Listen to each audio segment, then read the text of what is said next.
ಎಲ್ಲರಿಗೂ ನಮಸ್ಕಾರ. ರಶ್ಮಿ ಧ್ವನಿ ಯೂಟ್ಯೂಬ್ ಚಾನಲ್ಗೆ ನಿಮ್ಮೆಲ್ಲರಿಗೂ ಸ್ವಾಗತ. ನನ್ನೆಲ್ಲ ಆತ್ಮೀಯ ಪ್ರೀತಿಯ 9ನೇ ತರಗತಿಯ ಮುದ್ದು ಮಕ್ಕಳೇ, ಇಂದಿನ ಈ ದಿನದ ಕನ್ನಡ ತರಗತಿಗೆ ನಿಮಗೂ ಕೂಡ ಸ್ವಾಗತ. ಮಕ್ಕಳೇ, ನಾವು ಕಳೆದ ದಿನ ತರಗತಿಯಲ್ಲಿ 9ನೇ ತರಗತಿಯ ಭಾಗ 1ರಲ್ಲಿ ಬರ್ತಕ್ಕಂತಹ ಕನ್ನಡ ಭಾಷಾ ಪಠ್ಯಪುಸ್ತಕದಲ್ಲಿರ್ತಕ್ಕಂತಹ ಸುಂದರವಾದಂತಹ ಪದ್ಯಭಾಗ ಜನ ಕವಿ ವಿರಚಿತ ಬಲಿಯನಿತ್ತೊಡೆಯ ಮುನಿವೆಂ ಅನ್ನುವಂತಹ ಪದ್ಯಭಾಗವನ್ನು ನಾವು ಅಧ್ಯಯನವನ್ನು ಮಾಡಿದ್ವಿ. ಬಲಿಯನಿತ್ತೊಡೆಯ ಮುನಿವೆಂ ಅನ್ನುವಂತಹ ಪದ್ಯಭಾಗದಲ್ಲಿ ಯಾವುದೇ ನರಬಲಿಯನ್ನು ಅಥವಾ ಪ್ರಾಣಿ ಬಲಿಯನ್ನು ಚಂಡಮಾರುತ ದೇವಿ ಪ್ರತ್ಯಕ್ಷವಾಗಿ ನನಗೆ ನೀವು ಯಾವುದಾದ್ರೂ ಬಲಿಯನ್ನು ಕೊಟ್ಟರೆ ನಾನು ನಿಮ್ಮ ಮೇಲೆ ಕೋಪವನ್ನು ಮಾಡ್ಕೊಳ್ತೀನಿ ಅನ್ನುವಂತಹ ಮಾತನ್ನು ಹೇಳೋದ್ರ ಮುಖಾಂತರ ಅಭಯಮತಿ ಮತ್ತು ಅಭಯ ರುಚಿ ಹೇಳುವಂತಹ ಕಥೆಯಿಂದ ಆ ಮಾರಿದತ್ತ ರಾಜಪುರ ಪಟ್ಟಣವನ್ನು ಆಳ್ವಿಕೆಯನ್ನು ಮಾಡ್ತಾ ಇದ್ದಲ್ಲ, ಆ ರಾಜ ಬದಲಾವಣೆ ಆದಂತಹ ಒಂದು ವಿಶಿಷ್ಟ ಕಥೆಯನ್ನು ನಾವೇನು ಮಾಡಿದ್ವಿ, ನಿನ್ನೆ ದಿನ ತರಗತಿಯಲ್ಲಿ ಆ ಕಥೆಯ ಮುಖಾಂತರ ಪ್ರಸ್ತುತ ಸಂಪೂರ್ಣ ಪದ್ಯಭಾಗವನ್ನು ಅಧ್ಯಯನವನ್ನು ಮಾಡಿದ್ವಿ. ಇಂದಿನ ತರಗತಿಯಲ್ಲಿ ಏನು ಮಾಡೋಣ, ಆ ಪಾಠದ ಸಂಪೂರ್ಣ ಪ್ರಶ್ನೋತ್ತರಗಳನ್ನು ಅಧ್ಯಯನವನ್ನು ಮಾಡೋಣ. ಅದಕ್ಕಿಂತ ಮುಂಚೆ ಮಕ್ಕಳೇ, ಕೃತಿಕಾರ ಪರಿಚಯವನ್ನು ಮತ್ತೊಂದು ಸಲ ಓದಿಕೊಂಡು ಆಮೇಲೆ ಪದಗಳ ಅರ್ಥವನ್ನು ಒಂದು ಸಲ ಓದಿಕೊಂಡು ಕ್ವಶನ್ ಆನ್ಸರನ್ನು ಅಂದರೆ ಪ್ರಶ್ನೋತ್ತರಗಳನ್ನು ಬಿಡಿಸೋಣ ಬನ್ನಿ. ಜನ ಹಳೆಬೀಡು ಪ್ರಾಂತ್ಯದ ಕವಿ, ಸಾಮಾನ್ಯ ಶಕ ಅಥವಾ ಕ್ರಿಸ್ತ ಶಕ 1225. ಹೊಯ್ಸಳರ ಬಲ್ಲಾಳನಿಂದ ಕವಿ ಚಕ್ರವರ್ತಿ ಅಭಿಧಾನವನ್ನು ಪಡೆದ ಈತ ಯಶೋಧರ ಚರಿತೆ, ಅನಂತನಾಥ ಪುರಾಣ ಮತ್ತು ಅನುಭವ ಮುಕುರ ಕಾವ್ಯಗಳ ಕರ್ತೃ. ನರಸಿಂಹ ಬಲ್ಲಾಳನ ಆಸ್ಥಾನದಲ್ಲಿ ದಂಡಾಧಿಪತಿಯು ಮಂತ್ರಿಯೂ ಆಗಿದ್ದನು. ಜೈನ ಧಾರ್ಮಿಕ ಕಾವ್ಯಗಳನ್ನು ರಚಿಸಿದ ಜನ ಅಹಿಂಸಾ ತತ್ವವನ್ನು ಕಾವ್ಯಗಳಲ್ಲಿ ಸಂದೇಶ ರೂಪದಲ್ಲಿ ನೀಡಿದ ಕವಿ. ಪದಗಳ ಅರ್ಥವನ್ನು ಒಂದ್ಸಲ ನೋಡೋಣ. ನೆಗಳ್ ಅಂದರೆ ಪ್ರಸಿದ್ಧ, ಬೆಸಸೆ ಅಂದರೆ ಆಜ್ಞೆ ಮಾಡಲು, ಬೆಸನ್ ಪ್ಲಸ್ ಆಜ್ಞೆ, ಪಿಡಿ ಹಿಡಿ, ದೆಸೆ ಬಗ್ಗೆ, ಪುರುಳ್ ಸ್ವಲ್ಪ, ಪರಿವೀಕ್ಷಿಸಿ ಆಲೋಚಿಸುವುದು, ತಲ್ಲನ ಅಂದರೆ ತಳಮಳ, ಭವ ಅಂದರೆ ಜನ್ಮ, ನಿಶಂಕೆ ಅಂದರೆ ಸಂಶಯವಿಲ್ಲದ್ದು, ಭಯವಿಲ್ಲದ್ದು, ನಿವಾರಣೆ ಅಂದರೆ ಪರಿಹಾರ, ಕದಂಬ ಸಮೂಹ, ಬೆರಗು ಅಂದರೆ ವಿಸ್ಮಯ, ಲೋಚನ ಅಂದರೆ ಕಣ್ಣು, ಗೋಚರ ಅಂದರೆ ಕಾನು, ವಂದಿಸಿ ನಮಸ್ಕರಿಸುವುದು, ವಂದಿಸುವುದು, ನೆರೆದ ಅಂದರೆ ಸೇರಿದ, ನೆರೆ ಅಂದರೆ ಚೆನ್ನಾಗಿ, ಸರಜ ಅಂದರೆ ಹೂಮಾಲೆ, ತಂಡುಲ ಅಂದರೆ ಅಕ್ಕಿ, ಚೆರು ಹವಿಸು, ಉರಜ ಅಂದರೆ ಸಮೂಹ, ತಿರೋಹಿತ ಅಂದರೆ ಮಾಯವಾಗು, ಅನುಜೆ ಸಹೋದರಿ, ವಿಭು ಪ್ರಭು, ಲಾಲಿಸು ಮುದ್ದಿಸುವುದು, ಒಡರಿಸೆ ಉಂಟಾಗಲು, ಮಡಗು ಅಡಗಿಸು, ಏನಂಗಳ್ ಪಾಪಕೃತ್ಯಗಳು, ಅಳ್ಕಿ ನಾಚಿ, ದಿವ್ಯಂ ಸ್ವರ್ಗ, ಕಲಿ ಕಲಿಪುರುಷ, ಮೂದಲಿಸು ಹಂಗಿಸು. ಈಗ ಪ್ರಶ್ನೋತ್ತರಗಳ ಕಡೆಗೆ ಹೋಗೋಣ.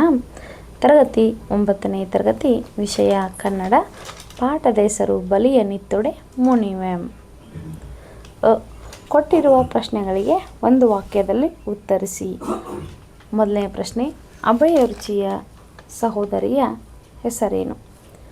ಉತ್ತರ, ಅಭಯ ರುಚಿಯ ಸಹೋದರಿಯ ಹೆಸರು ಅಭಯಮತಿ. ಎರಡನೇ ಪ್ರಶ್ನೆ, ಅಭಯ ರುಚಿ ಮತ್ತು ಅಭಯಮತಿಯರನ್ನು ಸೆರೆ ಹಿಡಿದಿದ್ದು ಯಾವಾಗ? ಉತ್ತರ, ಅಭಯ ರುಚಿ ಮತ್ತು ಅಭಯಮತಿಯರನ್ನು ಸೆರೆ ಹಿಡಿದಿದ್ದು ಅವರು ಚರಿಗೆಗೆ ಅಂದರೆ ಭಿಕ್ಷಾಟನೆಗೆ ಬಂದಾಗ ಸೆರೆ ಹಿಡಿದರು.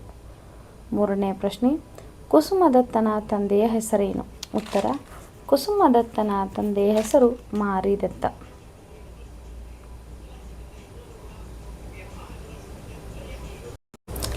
ನಾಲ್ಕನೇ ಪ್ರಶ್ನೆ, ಮಾರಿದತ್ತ ಪಟ್ಟಣವನ್ನು ಯಾರಿಗೆ ಕಟ್ಟಿದನು? ಉತ್ತರ, ಮಾರಿದತ್ತ ಪಟ್ಟವನ್ನು ಕುಸುಮದತ್ತನಿಗೆ ಕಟ್ಟಿದನು. ಕೊಟ್ಟಿರುವ ಪ್ರಶ್ನೆಗಳಿಗೆ 2-3 ವಾಕ್ಯಗಳಲ್ಲಿ ಉತ್ತರಿಸಿ. ಮೊದಲನೇ ಪ್ರಶ್ನೆ, ಅಭಯ ರುಚಿ ತಲ್ಲಣಗೊಳ್ಳಲು ಕಾರಣವೇನು? ಉತ್ತರ, ಗುರು ಸುಧಾತಾಚಾರ್ಯರ ಆಜ್ಞೆಯ ಮೇರೆಗೆ ಅಭಯ ರುಚಿ ಮತ್ತು ಅಭಯಮತಿ ಭಿಕ್ಷೆಗೆ ಬಂದಿರುವಾಗ ಅವರನ್ನು ನರಬಲಿ ಕೊಡಲು ಹಿಡಿದು ತರಲಾಯಿತು.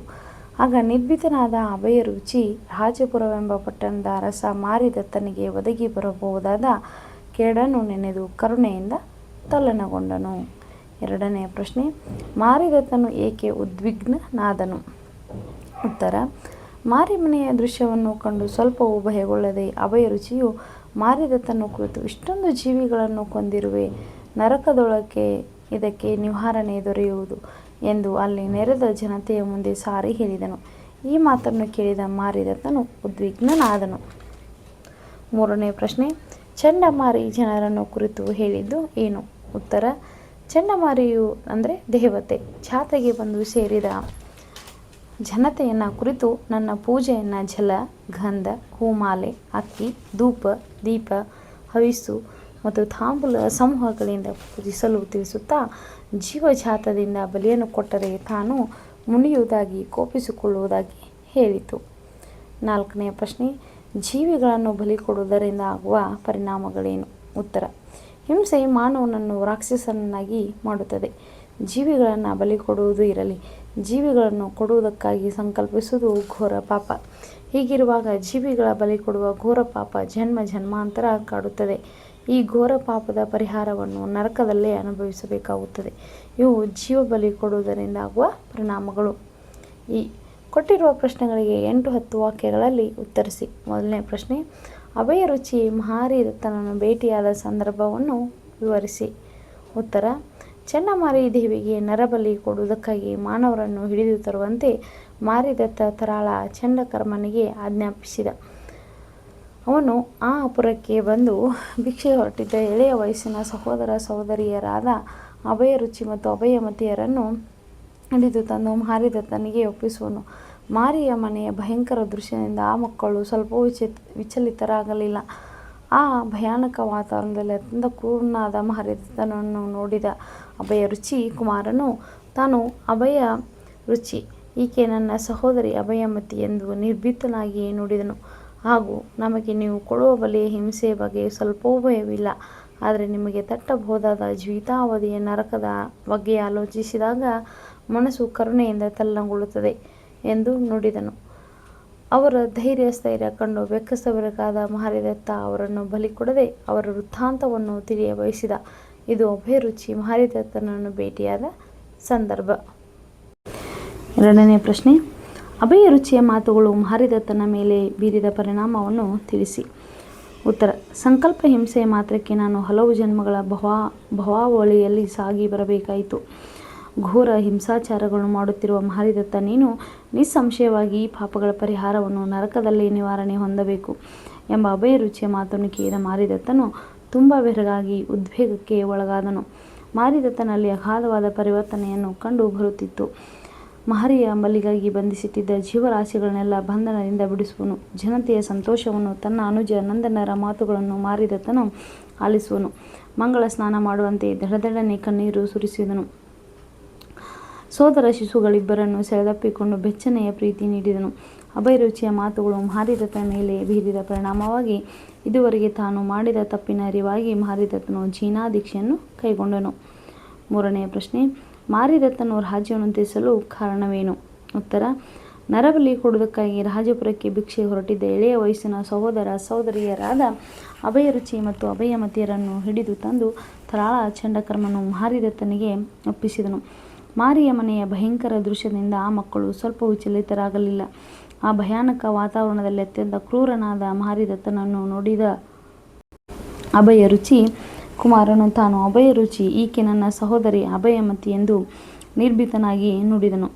ಹಾಗೂ ನಮಗೆ ನೀವು ಕೊಡುವ ಬಲಿಯ ಹಿಂಸೆಯ ಬಗೆಗೆ ಸ್ವಲ್ಪವೂ ಭಯವಿಲ್ಲ, ಆದರೆ ನಿಮಗೆ ತಟ್ಟಬಹುದಾದ ಜೀವಿತಾವಧಿಯ ನರಕದ ಬಗ್ಗೆ ಆಲೋಚಿಸಿದಾಗ ಮನಸ್ಸು ಕರುಣೆಯಿಂದ ತಲ್ಲಣಗೊಳ್ಳುತ್ತದೆ ಎಂದು ನುಡಿದನು. ಹಿಂಸೆ ಮಾನವನನ್ನು ದಾನವನನ್ನಾಗಿಸುತ್ತದೆ. ಹಿಂಸೆಯನ್ನು ಮಾಡುವುದಿರಲಿ, ಹಿಂಸೆಯನ್ನು ಸಂಕಲ್ಪಿಸುವುದು ಘೋರ ಪಾಪ. ಇದು ಜನ್ಮ ಜನ್ಮಾಂತರಕ್ಕೂ ಕಾಡದೇ ಬಿಡದು. ಸಂಕಲ್ಪ ಹಿಂಸೆಯ ಮಾತ್ರಕ್ಕೆ ನಾವು ಹಲವು ಜನ್ಮಗಳ ಭವಾವಳಿಯಲ್ಲಿ ಸಾಗಿ ಬರಬೇಕಾಯಿತು. ನಿಸ್ಸಂಶಯವಾಗಿ ಮಾರಿದತ್ತ, ನೀವು ಮಾಡಿರುವ ಪಾಪಗಳ ಪರಿಹಾರವನ್ನು ನರಕದಲ್ಲೇ ನಿವಾರಣೆ ಹೊಂದಬೇಕು ಎಂಬ ಅಭಯ ರುಚಿಯ ಮಾತನ್ನು ಕೇಳಿದ ಮಾರಿದತ್ತನು ತುಂಬ ಬೆರಗಾದ. ಮಾರಿದತ್ತ ಅವರನ್ನು ಬಲಿ ಕೊಡದೆ ಅವರ ವೃತ್ತಾಂತವನ್ನು ತಿಳಿಯ ಬಯಸಿದ. ಅಭಯ ರುಚಿಯು ತಮ್ಮ ಪೂರ್ವಕತೆಯನ್ನು ನಿರೂಪಿಸಿದ. ಅಭಯ ರುಚಿಯ ವೃತ್ತಾಂತವನ್ನೆಲ್ಲ ತಿಳಿದ ಅರಸನ ಮನಸ್ಸು ಸಂಪೂರ್ಣವಾಗಿ ಬದಲಾಯಿತು ಮತ್ತು ಚಂಡಮಾರಿ ದೇವತೆಯು ತನಗೆ ಹಿಂಸೆ ಸಲ್ಲದು, ಬಲಿಯನ್ನಿತ್ತಡೆ ಮುನಿವೆಂ ಎಂದು ನುಡಿದಳು. ಹಾಗೂ ಅರಸನು ಅದು ಮಂಗಳ ಸ್ನಾನವೆಂದು ಅರಿವನು. ಸೋದರ ಶಿಶುಗಳನ್ನು ಬಿಗಿದಪ್ಪಿಕೊಂಡು ಮಡುಗಟ್ಟಿದ ತನ್ನ ದುಃಖ ಹೊರಹಾಕಿ ಕುಸುಮದತ್ತನಿಗೆ ಪಟ್ಟವನ್ನು ಕಟ್ಟಿ ಮಹಾರಿದತ್ತನು ರಾಜ್ಯವನ್ನು ತ್ಯಜಿಸಿದನು. 4ನೇ ಪ್ರಶ್ನೆ, ಅಭಯರುಚಿ ಮತ್ತು ಮಹಾರಿದತ್ತರಲ್ಲಿ ಯಾರನ್ನು ಮೆಚ್ಚುವಿರಿ, ಏಕೆ? ಉತ್ತರ: ಮಾರಿಯ ಮನೆಯ ಭಯಂಕರ ದೃಶ್ಯದಿಂದ ಸ್ವಲ್ಪ ವಿಚಲಿತರಾಗದ ಹಾಗೂ ಹಿಂಸೆಯನ್ನು ಮಾಡುವುದರಲ್ಲಿ ಹಿಂಸೆಯನ್ನು ಸಂಕಲ್ಪಿಸುವುದು ಘೋರ ಪಾಪ ಎಂಬುದನ್ನು ಹೇಳಿದ ಅಭಯರುಚಿ ಎಂದರೆ ನನಗೆ ಮೆಚ್ಚುಗೆ. ಏಕೆಂದರೆ ಅಭಯರುಚಿಯ ಧೈರ್ಯ ಸ್ಥೈರ್ಯ ಕಂಡು ಮಹಾರಿದತ್ತ ಅರಸನೇ ಬೆಕ್ಕಸ ಬೆರಗಾಗುತ್ತಾನೆ. ಅಭಯರುಚಿಯು ನಿರ್ಭೀತನಾಗಿ, ಅರಸನೇ, ನಿನಗೆ ಬರಬಹುದಾದ ಕೇಡನ್ನು ನೆನೆದು ಕರುಣೆಯಿಂದ ಮನಸ್ಸು ತಲ್ಲಣಿಸುತ್ತದೆ ಎಂದು ಹೇಳುವನು. ಹಾಗೆಯೇ ಮುಂದುವರಿಸಿ, ತಾನು ಕೇವಲ ಸಂಕಲ್ಪ ಹಿಂಸೆಯಿಂದ ಹಲವು ಜನ್ಮಗಳಲ್ಲಿ ದುಃಖ ಉಂಡೆ. ನೀನು ಮಾಡುತ್ತಿರುವ ಕೃತ್ಯಗಳಿಂದ ನಿಸ್ಸಂಶಯವಾಗಿ ಇದರ ನಿವಾರಣೆಯನ್ನು ನರಕದಲ್ಲಿಯೇ ಪಡೆಯಬೇಕು ಎನ್ನುವಲ್ಲಿ ಅಭಯರುಚಿಯ ಮಾತು ತುಂಬ ಅನುಭವಿ ಮತ್ತು ಜ್ಞಾನಮಯವಾಗಿದೆ. ಅದಕ್ಕೆ ಪ್ರತಿಯಾಗಿ ಸ್ವತಃ ದೇವಿಯೇ ಬಲಿಯನಿತ್ತೊಡೆಯ ಮುನಿಯಂ, ಬಲಿಯನ್ನು ಕೊಟ್ಟರೆ ಕೊಳ್ಳುವುದಾಗಿ ಎಂದರ್ಥ ಎಂದು ಹೇಳುವಲ್ಲಿ ಅಭಯರುಚಿಯ ಪಾತ್ರ ಮತ್ತಷ್ಟು ಪ್ರಬುದ್ಧವಾಗಿದೆ. ಹಾಗೂ ಅಭಯರುಚಿಯ ನುಡಿಯಿಂದ ಅರಸನ ಮನಸ್ಸು ಪರಿವರ್ತನೆಯಾಗಿ ಜೈನ ಧರ್ಮದ ಮೂಲ ತತ್ವ ಹಿಂಸೆ ಕೂಡ ಸಾಕಾರವಾಗುತ್ತದೆ. ಕೊಟ್ಟಿರುವ ವಾಕ್ಯಗಳ ಸಂದರ್ಭೋಚಿತ ಸ್ವಾರಸ್ಯ ವಿವರವನ್ನು ಬರೆಯಿರಿ. 1ನೇ ಪ್ರಶ್ನೆ, ಕರುಣೆದಿಂದೆ ತಲ್ಲಣಿಸಿದ ಪೆಂ. ಆಯ್ಕೆ: ಪ್ರಸ್ತುತ ಈ ವಾಕ್ಯವನ್ನು ತೆಕ್ಕುಂಜೆ ಗೋಪಾಲಕೃಷ್ಣ ಭಟ್ಟ ಅವರ ಸಂಪಾದನಾ ಗ್ರಂಥ ಜನ್ನಕವಿ ವಿರಚಿತ ಯಶೋಧರ ಚರಿತೆ ಕಾವ್ಯದಿಂದ ಆಯ್ದು ಬಲಿಯನಿತ್ತೊಡೆಯ ಮುನಿಯಂ ಎಂಬ ಪದ್ಯ ಭಾಗದಿಂದ ಆರಿಸಿಕೊಳ್ಳಲಾಗಿದೆ. ಸಂದರ್ಭ: ಮಾರಿಗೆ ನರಬಲಿ ಕೊಡುವುದಕ್ಕಾಗಿ ಅಭಯರುಚಿ ಮತ್ತು ಅಭಯಮತಿಯರನ್ನು ಚಂಡಕರ್ಮನೆಂಬ ತರಾಳನು ಹಿಡಿದು ತಂದು ಮಹಾರಿದತ್ತನಿಗೆ ಒಪ್ಪಿಸಿದ ಸಂದರ್ಭದಲ್ಲಿ ಮಾರಿಯ ಮನೆಯ ಭಯಾನಕತೆಯನ್ನು ಕಂಡು ಅಭಯರುಚಿಯು ಸ್ವಲ್ಪವೂ ವಿಚಲಿತನಾಗದೆ, ತಾನು ಕೇವಲ ಸಂಕಲ್ಪ ಹಿಂಸೆಯಿಂದ ಜನ್ಮಾಂತರಗಳಲ್ಲಿ ದುಃಖ ಉಂಡೆ. ನೀವು ಮಾಡಿರುವ ಕೇಡನ್ನು ಪರಿವೀಕ್ಷಿಸಿದಾಗ ತುಂಬ ಕರುಣೆಯಿಂದ ನನ್ನ ಮನಸ್ಸು ತಲ್ಲಣಿಸುತ್ತದೆ. ಕರುಣೆಯಿಂದ ತಲ್ಲಣಿಸಿದ ಪೆಂ ಎಂದು ಅಭಯರುಚಿಯು ಮಹಾರಿದತ್ತನಿಗೆ ಹೇಳಿದನು. ಸ್ವಾರಸ್ಯ: ಮಾರಿದತ್ತನು ಅಭಯರುಚಿ ಮತ್ತು ಅಭಯಮತಿಯರನ್ನು ನರಬಲಿ ಕೊಡಲು ಸಿದ್ಧತೆ ನಡೆಸಿದರೂ ಸಹ ಅಭಯರುಚಿಯು ಮಹಾರಿದತ್ತನ ಕೇಡನ್ನು ನೆನೆದು ಅವನಲ್ಲಿ ಕನಿಕರ ತೋರುವುದು ಇಲ್ಲಿ ಸ್ವಾರಸ್ಯಕರವಾಗಿ ವ್ಯಕ್ತವಾಗಿದೆ. 2ನೇ ಪ್ರಶ್ನೆ, ಬಲಿಯನಿತ್ತೊಡೆಯ ಮುನಿಯಂ. ಆಯ್ಕೆ: ಪ್ರಸ್ತುತ ಈ ವಾಕ್ಯವನ್ನು ತೆಕ್ಕುಂಜೆ ಗೋಪಾಲ ಕೃಷ್ಣ ಭಟ್ಟ ಅವರ ಸಂಪಾದನಾ ಗ್ರಂಥ ಚನ್ನಕವಿ ವಿರಚಿತ ಯಶೋಧರ ಚರಿತೆ ಕಾವ್ಯದಿಂದ ಆಯ್ದ ಬಲಿಯನಿತ್ತೊಡೆಯ ಮುನಿಯಂ ಪದ್ಯ ಭಾಗದಿಂದ ಆರಿಸಿಕೊಳ್ಳಲಾಗಿದೆ. ಸಂದರ್ಭ: ನಿರ್ಭೀತನಾದ ಅಭಯರುಚಿ ಕುಮಾರನು ತನ್ನನ್ನು ಸಹೋದರಿ ಸಮೇತನಾಗಿ ಪರಿಚಯಿಸಿಕೊಂಡು ತನ್ನ ವೃತ್ತಾಂತವನ್ನೆಲ್ಲ ಹೇಳುವನು. ಅರಸನ ಪ್ರವೃತ್ತಿಯಿಂದ ಅರಸನಿಗೆ ದೊರೆಯಬಹುದಾದ ಮೋಕ್ಷ ನರಕದಲ್ಲಿ ನಿವಾರಣೆ ಎಂದು ನುಡಿಯುವ ಸಂದರ್ಭದಲ್ಲಿ ಚಂಡಮಾರಿ ದೇವತೆಯ ಪ್ರತ್ಯಕ್ಷ ಆಗಿ ಮಕ್ಕಳನ್ನು ಬಂಧಿಸುವುದು ಮಹಾ ಅಪರಾಧ. ಇನ್ನು ಮುಂದೆ ಪುರಜನರೆಲ್ಲ ಜಲ, ಗಂಧ, ಹೂಮಾಲೆ, ಅಕ್ಕಿ, ಧೂಪ, ದೀಪ, ಹವಿಸ್ಸು ಮುಂತಾದ ತಾಂಬೂಲ ಸಮೂಹಗಳಿಂದ ಪೂಜಿಸಲಿ ನುಡಿಯುವಲ್ಲಿ ಈ ಮೇಲಿನ ಮಾತನ್ನು ಚಂಡಮಾರಿ ದೇವಿಯು ಭಕ್ತರಿಗೆ ಹೇಳುವಳು. ಸ್ವಾರಸ್ಯ: ಸ್ವತಃ ಚಂಡಮಾರಿ ದೇವಿಯೇ ಪ್ರತ್ಯಕ್ಷವಾಗಿ ನೆರೆದಿದ್ದ ಪುರಜನ ಉದ್ದೇಶ ಬಲಿಯನಿತ್ತೊಡೆಯ ಮುನಿಯಂ ಅಂದರೆ ಜೀವ ಬಲಿ ಕೊಟ್ಟರೆ ಕೋಪಿಸಿಕೊಳ್ಳುವುದಾಗಿ ಹೇಳುವುದು ಸ್ವಾರಸ್ಯಕರವಾಗಿದೆ. 3ನೇ ಪ್ರಶ್ನೆ, ನರಕದೋಳು ನಿವಾರಣೆ ಒಡೆ ಒಯ್. ಆಯ್ಕೆ: ಪ್ರಸ್ತುತ ಈ ವಾಕ್ಯವನ್ನು ತೆಕ್ಕುಂಜೆ ಗೋಪಾಲ ಕೃಷ್ಣ ಭಟ್ಟ ಅವರ ಸಂಪಾದನಾ ಗ್ರಂಥ ಚನ್ನಕವಿ ವಿರಚಿತ ಯಶೋಧರ ಚರಿತೆ ಕಾವ್ಯದಿಂದ ಆಯ್ದ ಬಲಿಯನಿತ್ತೊಡೆಯ ಮುನಿಯಂ ಎಂಬ ಪದ್ಯ ಭಾಗದಿಂದ ಆರಿಸಿಕೊಳ್ಳಲಾಗಿದೆ. ಸಂದರ್ಭ: ಮಾರಿದತ್ತನು ನರಬಲಿ ಕೊಡಲೆಂದು ಅಭಯರುಚಿ ಮತ್ತು ಅಭಯಮತಿಯರನ್ನು ಹಿಡಿಸಿ ತರಿಸಿದನು. ಆಗ ಮಾರಿದತ್ತ ಭಯಾನಕ ಹಿಂಸಾಕೃತ್ಯವನ್ನು ಕಂಡ ಅಭಯರುಚಿಯು ಕೇವಲ ಸಂಕಲ್ಪ ಹಿಂಸೆಯಿಂದಲೇ ನಾವು ಹಲವು ಜನ್ಮಗಳ ಭವಗಳಲ್ಲಿ ಕಳೆಯುವಂತಾಯಿತು ಎಂದು ಹೇಳುವ ಈ ಸಂದರ್ಭದಲ್ಲಿ ಅಭಯರುಚಿಯು ಮಹಾರಿದತ್ತನಿಗೆ ನೀನು ಮಾಡುತ್ತಿರುವ ಪಾಪ ಕೃತ್ಯಗಳಿಗೆ ನರಕದೋಳು ನಿವಾರಣೆ ಒಡೆಯೇ ಎಂದು ಹೇಳುವನು. ಸ್ವಾರಸ್ಯ: ಅಪರಾಧಕ್ಕೆ ಪರಿಹಾರವೆಂಬುದು ಇದ್ದೇ ಇರುತ್ತದೆ. ಅದಕ್ಕೆ ಮಹಾರಿದತ್ತನು ಮಹಾ ಅಪರಾಧ, ಇದರ ನಿವಾರಣೆ ನರಕದಲ್ಲಿಯೇ ಸಾಧ್ಯವೆಂಬ ಮಾತು ಅತ್ಯಂತ ಸ್ವಾರಸ್ಯಮಯವಾಗಿ ಮೂಡಿಬಂದಿದೆ. 4ನೇ ಪ್ರಶ್ನೆ, ದೇವನೇ ಆದಂ. ಆಯ್ಕೆ: ಪ್ರಸ್ತುತ ಈ ವಾಕ್ಯವನ್ನು ತೆಕ್ಕುಂಜೆ ಗೋಪಾಲ ಕೃಷ್ಣ ಭಟ್ಟ ಅವರ ಸಂಪಾದನಾ ಗ್ರಂಥ ಜನ್ನಕವಿ ವಿರಚಿತ ಯಶೋಧರ ಚರಿತೆ ಎಂಬ ಕಾವ್ಯದಿಂದ ಆಯ್ದ ಬಲಿಯನಿತ್ತೊಡೆಯ ಮುನಿಯಂ ಪದ್ಯ ಭಾಗದಿಂದ ಆರಿಸಿಕೊಳ್ಳಲಾಗಿದೆ. ಸಂದರ್ಭ: ಅಭಯರುಚಿ ಮತ್ತು ಅಭಯಮತಿಯರ ಜನ್ಮಾಂತರದ ವೃತ್ತಾಂತವನ್ನೆಲ್ಲ ತಿಳಿದ ಅರಸನ ಮನಸ್ಸು ಸಂಪೂರ್ಣವಾಗಿ ಬದಲಾಯಿತು. ಹಾಗೂ ಚಂಡಮಾರಿ ದೇವತೆಯು ಸಹ ಹಿಂಸೆ ಸಲ್ಲದು, ಬಲಿಯನಿತ್ತೊಡೆಯ ಮುನಿಯಂ ಎಂದು ನುಡಿದಳು. ನಂತರ ಮಹಾರಿದತ್ತನು ಜೀನ ದೀಕ್ಷೆಯನ್ನು ಕೈಗೊಳ್ಳುವನು. ಕೆಲಕಾಲ ಉಗ್ರ ತಪಸ್ಸು ಕೈಗೊಂಡನು. ನಂತರ 3ನೇ ಸ್ವರ್ಗದಲ್ಲಿ ನೆಲೆಯನ್ನೂರುವನು. ಮಾರಿದತ್ತನು ಕಲಿಯನ್ನೇ ಒಲಿಸುವಂತೆ ಸ್ವಯಂ ದೇವನೇ ಆದಮ್ ಎಂದು ಕವಿಯು ಈ ರೀತಿಯೂ ಹೇಳಿದ್ದಾರೆ. ಸ್ವಾರಸ್ಯ: ಹಿಂಸಾಕೃತ್ಯಗಳನ್ನು ಮಾಡುತ್ತಿದ್ದ ಮಾರಿದತ್ತನ ಮನ ಪರಿವರ್ತನೆಗೊಂಡು ಉಗ್ರವಾದ ತಪಸ್ಸಿನಿಂದ ಕಲ್ಕಿಯನ್ನೇ ನಂಬುವಂತೆ ಸ್ವಯಂ ದೇವನಾದ ಎಂಬುದು ಸ್ವಾರಸ್ಯಪೂರ್ಣವಾಗಿ ವ್ಯಕ್ತವಾಗಿದೆ. ಬಿಟ್ಟಿರುವ ಜಾಗವನ್ನು ಸೂಕ್ತ ಪದದಿಂದ ತುಂಬಿ. ಮೊದಲನೆಯ ಪ್ರಶ್ನೆ: ಅಭಯ ರುಚಿಯ ಸಹೋದರಿ ಹೆಸರು ಡ್ಯಾಶ್. ಉತ್ತರ: ಅಭಯಮತಿ. ಅಭಯ ರುಚಿಯ ಸಹೋದರಿ ಹೆಸರು ಅಭಯಮತಿ. ಎರಡನೆಯ ಪ್ರಶ್ನೆ: ಅಭಯ ರುಚಿ ಮತ್ತು ಅಭಯಮತಿಯರನ್ನು ಡ್ಯಾಶ್ ಬಂದಿದ್ದಾಗ ಸೆರೆ ಹಿಡಿದನು. ಉತ್ತರ: ಭಿಕ್ಷೆಗೆ. ಅಭಯ ರುಚಿ ಮತ್ತು ಅಭಯಮತಿಯರನ್ನು ಭಿಕ್ಷೆಗೆ ಬಂದಿದ್ದಾಗ ಸೆರೆ ಹಿಡಿದನು. ಮೂರನೆಯ ಪ್ರಶ್ನೆ: ಬಲಿಯನ್ನು ತೊಡೆಯ ಮುನಿಯಂ ಪದ್ಯದ ಆಕಾರ ಡ್ಯಾಶ್. ಉತ್ತರ: ಯಶೋಧರ ಚರಿತೆ. ಬಲಿಯನ್ನು ತೊಡೆಯ ಮುನಿಯಂ ಪದ್ಯದ ಆಕಾರ ಯಶೋಧರ ಚರಿತೆ. ನಾಲ್ಕನೆಯ ಪ್ರಶ್ನೆ: ಮಾರಿದತ್ತ ಡ್ಯಾಶ್ ದೇವನಾದನು. ಉತ್ತರ: ಕಲಿಯಂ ಮೂದಲಿಸುವಂತೆ. ಮಾರಿದತ್ತ ಕಲಿಯಂ ಮೂದಲಿಸುವಂತೆ ದೇವನಾದನು. ಕೊಟ್ಟಿರುವ ಪದಗಳಲ್ಲಿ ಆಯಾ ಗುಂಪಿಗೆ ಸೇರಿದ ಪದವನ್ನು ಆರಿಸಿ ಬರೆಯಿರಿ. ರನ್ನ, ಜನ್ನ, ಹರಿಹರ, ಪೊನ್ನ. ಉತ್ತರ: ಹರಿಹರ. ಎರಡನೆಯದು: ನೃಪೇಂದ್ರ ಧ್ವರೆ ನೃಪ ನರಪತಿ. ಉತ್ತರ: ಧ್ವರೆ. ಮೂರನೆಯ ಪ್ರಶ್ನೆ: ಗುರುವಿಂದು ಹಿಂಸೆಯೊಂದರೊಳ್ ಬರುತ್ತಿದೆ ಪ್ರಜ್ಞೆಯೆಲ್ಲಂ. ಉತ್ತರ: ಬರುತ್ತಿದೆ.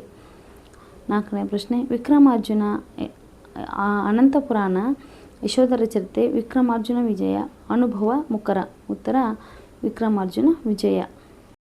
ಮಕ್ಕಳೇ, ಇಂದಿನ 9ನೇ ತರಗತಿಯ ಈ ಪದ್ಯ ಭಾಗದಲ್ಲಿ ಬಲಿಯ ನಿತ್ತೊಡೆ ಮುನಿಯಂ ಪದ್ಯ ಭಾಗದಲ್ಲಿ ನಾವು ಸಂಪೂರ್ಣವಾಗಿ ಪ್ರಶ್ನೋತ್ತರಗಳನ್ನ ಚರ್ಚೆಯನ್ನು ಮಾಡಿದ್ವಿ. ಇಂದಿನ ತರಗತಿ ನಿಮ್ಮೆಲ್ಲರಿಗೂ ಅರ್ಥವಾಗಿದೆ ಅಂತ ಹೇಳಿ ಭಾವಿಸ್ತಾ ಇಂದಿನ ತರಗತಿ ವಿರಾಮವನ್ನು ನೀಡ್ತಾ ಇದ್ದೀನಿ. ಎಲ್ಲರಿಗೂ ನಮಸ್ಕಾರ.